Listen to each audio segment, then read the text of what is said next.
আজকে বিএনপি যে আলেম ওলামাদেরকে সম্মান দিল, বাংলার ইতিহাসে কোন সরকার এইরকম সম্মান দিতে পারে নাই।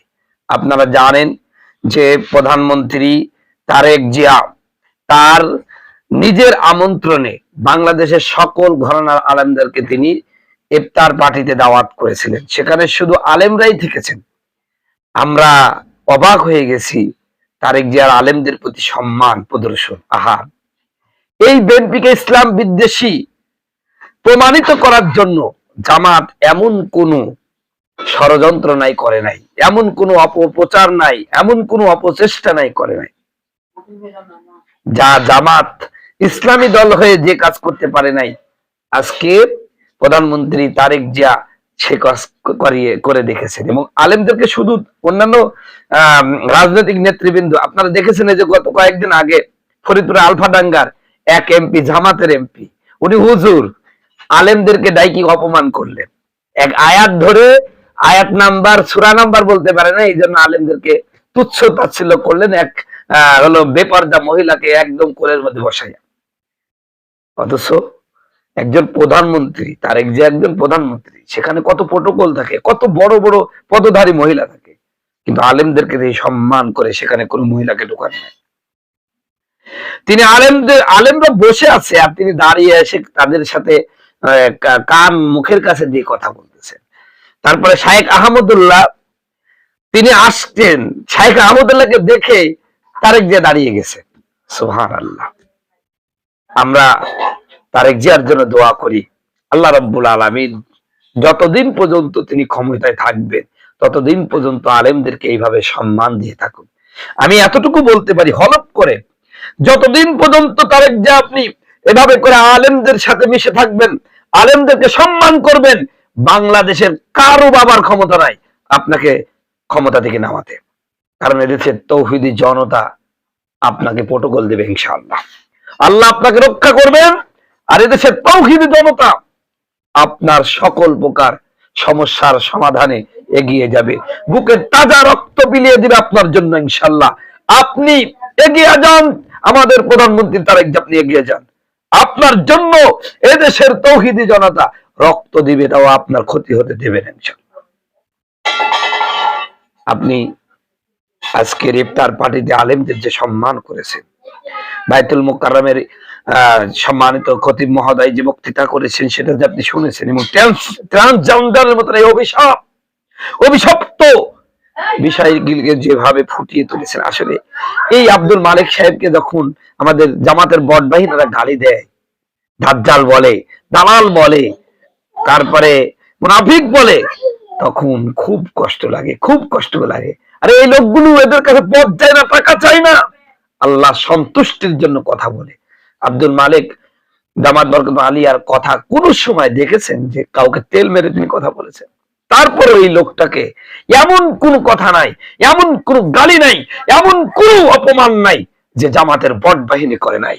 আমি জামাতের বট বাহিনীকে বলতে চাই, তোমরা যদি তোমাদের এই সমস্ত অপকর্ম, এই সমস্ত আলেমদের অপমান অপদস্থ করা বাদ না দাও, আমরা তোমাদেরকে ইসলাম বিরোধী শক্তি হিসাবে জাতির কাছে চিহ্নিত করে দেব। আপনারা পেয়েছেনটা কি? শিখো। তারেক জিয়া তোমাদের মতন এত বড় আলেম না, তোমাদের মতো এত বড় ইসলামী দলের আমির না, ইসলামী দলের কর্মী না। তিনি একজন জেনারেল শিক্ষিত, জেনারেল একটি দলের নেতা, একজন প্রধানমন্ত্রী। আলেমদের কি সম্মান দিল, আর তোমরা কি করলা? তোমরা আলফাডাঙ্গার ওই এমপি ইলিয়াসমুল্লাহ কি করলো? আলেমদের অপমান করলো, অপদস্থ করলো। তোমরা ফেসবুকের মধ্যে এসে বাবু নগরী সাহেব, তারপর আব্দুল মালিক সাহেব, এমন কোন আলেম নাই যারাই তোমাদের বিরোধিতা করেছে, যারাই তোমাদের অপকর্ম তুলে ধরেছে, তাদেরকে তোমরা এমন কোন গালি নাই, এমন কোন অপমান নাই তোমরা করো না। শিখো, তারেক জিয়ার কাছ থেকে শিখো আলেমদের কিভাবে সম্মান করে। ভিডিওগুলো দেখো, আমি তো স্ক্রিনশট দিয়ে দিলাম, ভিডিওগুলো দেখো, ভিডিওগুলো দেখো, দেখলে বুঝতে পারবা। হ্যাঁ, এদেরকে আলেমদেরকে এভাবেই সম্মান করতে হয়। তারেক জিয়া তার নিজের পক্ষ থেকে আজকে ইফতার পার্টিটা করেছেন, যেখানে বাংলাদেশের কোন ইসলামী দল আলেমদেরকে এভাবে এক করতে পারে নাই, এক কাতারে বসাতে পারে নাই। সেখানে তারেক জিয়া পেরেছেন। আমি স্যালুট জানাই, ধন্যবাদ জানাই। আরো ভালো লেগেছে তারেক জিয়া আসতে দেখে তার দলের সব নেতা কর্মী দাঁড়িয়ে গেছে, আলেমরা বসে গেছে। কারণ আলেমরা তো সম্মানিত ব্যক্তি, আলেমদের সম্মান সবচেয়ে বেশি। তারেক জিয়া মাইন্ড করেন নাই, কারণ তিনিও জানেন যে একজন আলেমের মর্যাদা আল্লাহর কাছে কত বেশি। আল্লাহ নিজে আলেমদের মর্যাদা বর্ণনা করে বলছেন, ইন্নামা ইয়াখশাল্লাহা মিন ইবাদিহিল উলামা, আমার বান্দাদের মধ্যে একমাত্র কেবলমাত্র শুধুমাত্র আলেমরাই আমি আল্লাহকে বেশি ভয় করে। সুবহানাল্লাহ। আলেমরা হচ্ছে আল্লাহর খাস বান্দা, বিশেষ বান্দা। আজকে প্রমাণ হয়ে গেল। এবং আলেমরাই সবচেয়ে সম্মানীয় ব্যক্তি, আলেমরাই পৃথিবীর সবচাইতে মানে সবচাইতে সর্বোচ্চ সম্মানের অধিকারী। আজ প্রমাণ হয়ে গেল। আলহামদুলিল্লাহ। আলেমরাও তাদের নিজেদের অস্তিত্ব ধরে রেখেছেন। অনেক আলেম আছে প্রধানমন্ত্রী দাঁড়িয়ে যায় ভয় করে না। আজকে আমাদের এই আলেম সমাজ ধন্যবাদ যারাই দাওয়াতে গেছেন।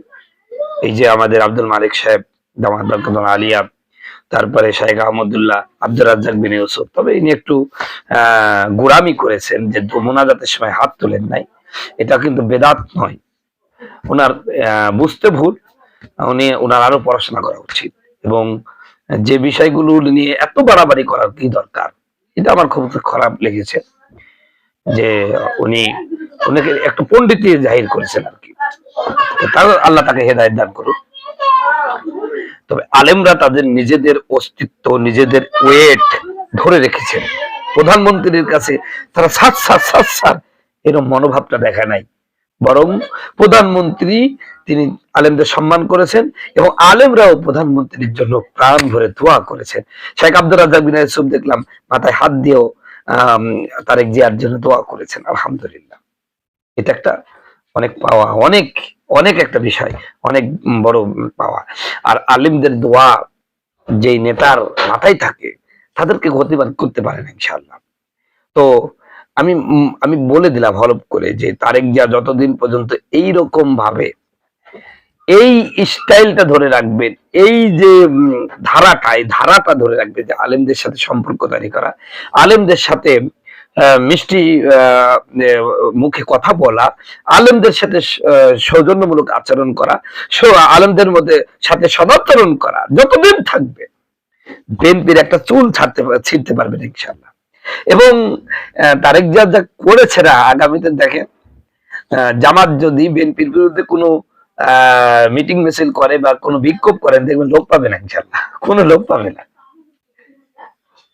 তো আলহামদুলিল্লাহ। শাইখ আহমদুল্লাহ কথা বলছেন, তারেক জিয়া কিভাবে শুনতেছেন, মনে হচ্ছে তিনি প্রধানমন্ত্রী না। হ্যাঁ, এটাই হওয়া দরকার ছিল। পূর্বের যুগের রাজা বাদশারা এরকম ছিল, আলেমদেরকে এইভাবেই সম্মান করেছেন। আলহামদুলিল্লাহ। তো সম্মানিত বন্ধুগণ, আমার ভাইরা, অনেক কথা বললাম। আমাদের তারেক জিয়া দীর্ঘজীবী হোক, তিনি বাংলাদেশে যে সমস্যাগুলো সেগুলো সমাধান করুক। বিভিন্ন জায়গায় ধর্ষণ হচ্ছে, বিভিন্ন জায়গায় অন্যায়ভাবে মানুষ হত্যা হচ্ছে, বিভিন্ন জায়গায় চাঁদাবাজি হচ্ছে, এগুলো কঠোর হস্তে আপনি দমন করে দিন।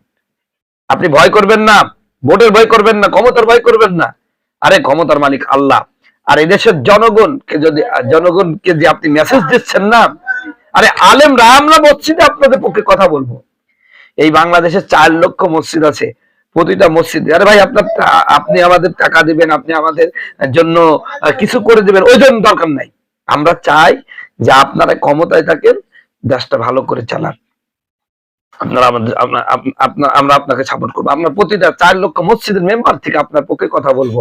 আপনি আলেমদেরকে যদি এভাবে সম্মান করতে থাকেন ইনশাআল্লাহ, আমরা এই বাংলাদেশের 4 লক্ষ মসজিদের মেম্বার থেকে কথা বলবো।